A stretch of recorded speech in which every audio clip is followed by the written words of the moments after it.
आज की खास खबरें इस प्रकार हैं। आज एक बहुत बड़ा खुलासा हुआ है। अर्नव गोस्वामी पर पाकिस्तान की नज़र पड़ चुकी है और वो चाहता है कि अर्नव गोस्वामी को या तो मार दिया जाए या फिर उनके चैनल को बंद कर दिया जाए, क्योंकि अर्नव गोस्वामी एक राष्ट्रभक्त पत्रकार हैं जो हमेशा सच बोलते हैं और बेबाक और निडर है।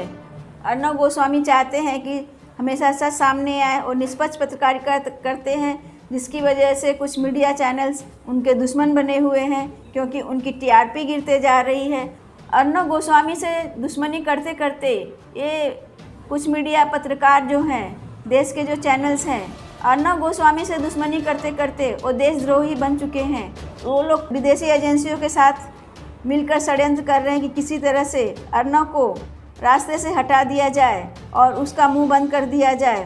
पर अर्नव बहुत ही निडर और निर्भीक पत्रकार है। अर्नव ने पालघर केस में कांग्रेस से सवाल पूछा था, एनसीपी से सवाल पूछा था, शिवसेना से सवाल पूछा था कि क्यों हुआ ये लिंचिंग, क्यों उस पर कोई एक्शन नहीं हो रहा है, क्यों नहीं उन्हें अरेस्ट किया जा रहा है, क्यों उन्हें सज़ा नहीं मिल रही है।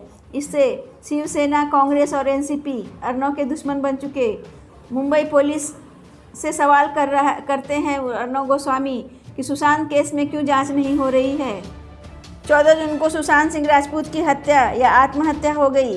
2 महीनों तक कोई एफआईआर दर्ज नहीं हुआ। फिर सोशल मीडिया की आवाज़ से पूरी दुनिया में आवाज़ उठी, जस्टिस फॉर एसएसआर, और केस सीबीआई को सौंप दी गई। ये केस एक तरह से रोलर कोस्टर बनी।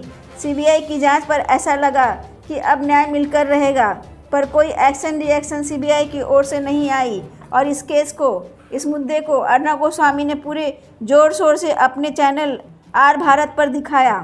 एम्स की ओर से रिपोर्ट की दशा और दिशा बदल दी गई।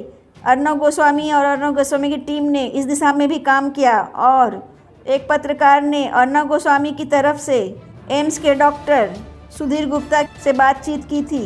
सुधीर गुप्ता ने कहा था कि ये हत्या है और उन्होंने ये भी कहा था कि ऊपर के डॉक्टरों ने विसरा ठीक से नहीं रखा, विसरा के सैंपल को ख़राब कर दिया गया, जिसकी वजह से मौत का वक्त का पता नहीं चल पा रहा है। 25% की बजाय 20% ही रखा गया।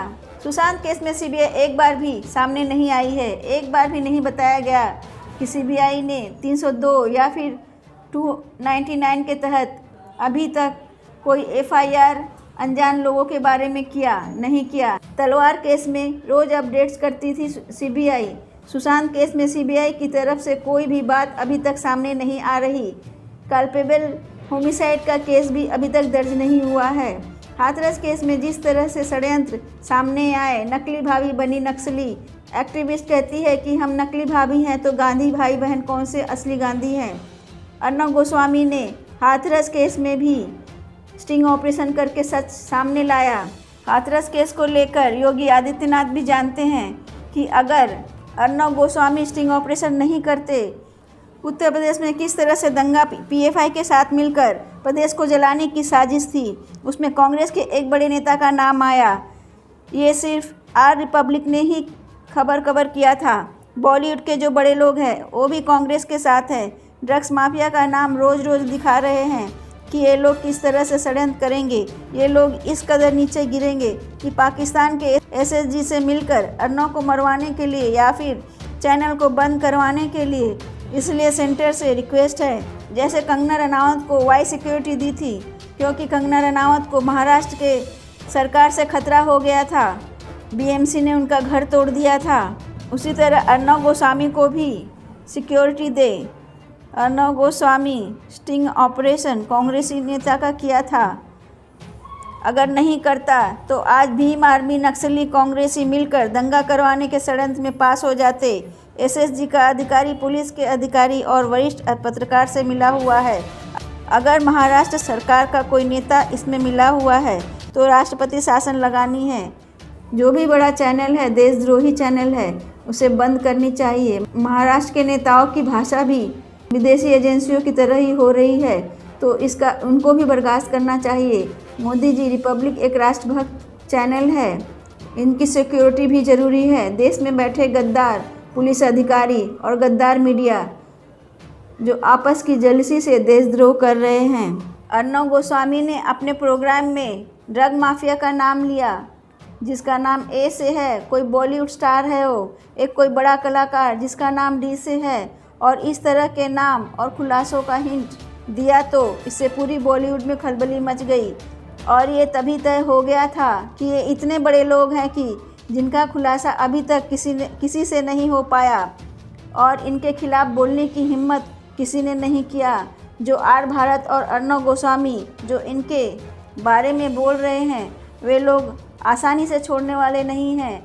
अरबों खरबों रुपयों का व्यापार है उनका, और इसका तार पाकिस्तान के आतंकियों से जुड़ा हुआ है, क्योंकि वो पैसा देश को तोड़ने वालों को जाता है, आतंकियों को जाता है। जिस काम में आतंकी संगठन जुड़े हुए हों, वो लोग कैसे इस आदमी को आज़ाद छोड़ देंगे जो उनके खिलाफ आवाज़ उठा रहा है। और इसलिए अर्णव की जान को और रिपब्लिक के हर पत्रकार की जान को बहुत बड़ा खतरा है। और ये जो इंटेलिजेंस का खुलासा है, इसमें 100% क्लियर है कि जिन लोगों ने फर्जी टीआरपी के नाम पर अर्णव गोस्वामी का नाम लिया, जिस पुलिस अधिकारी ने, कमिश्नर ने बैठकर नाम लिया, जबकि ना तो एफआईआर में नाम है ना उनके अधिकार क्षेत्र में है, क्योंकि टीआरपी का चेकिंग करना केंद्रीय सूचना प्रसारण के अधीन है, तो राज्य का तो ये मामला ही नहीं बनता। आपके पास अगर कोई कंप्लेन आती है तो सूचना प्रसारण मंत्रालय को कंप्लेन दीजिए, केंद्रीय एजेंसी उसकी जांच करेगी। तो ये मुद्दे को भटकाने के लिए कुछ लोग हैं जो रिपब्लिक भारत को परेशान कर रहे हैं। मोदी जी, पूरी दुनिया में आपका डंका बज रहा है। ऐसे टीआरपी का खेल रहा है मीडिया, उस पर तुरंत एक्शन ले। मोदी जी भ्रष्ट मीडिया है जो कि देश विरोधी शक्तियों के साथ मिलकर पुलिस अधिकारी है, उसे तुरंत बर्खास्त किया जाए, नहीं तो ये लोग रिपब्लिक भारत को परेशान करेंगे, उसे बंद करने की कोशिश करेंगे, दादागिरी दिखाएंगे, गुंडई करेंगे। तो फिर कोई देशभक्त पत्रकार आगे आकर देशभक्ति की पत्रकारिता नहीं कर पाएंगे।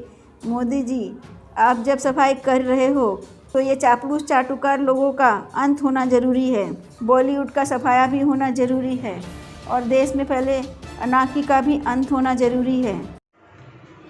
आज के लिए इस वीडियो में इतना ही। देश विदेश की ताज़ा खबरों के लिए जुड़िए चक्रधारी शंखनाद से। हमारे इस चैनल को सब्सक्राइब करिए, लाइक करिए, शेयर करिए, कमेंट में जय हिंद लिखिए और बेल आइकन दबाना ना भूलें। वंदे मातरम।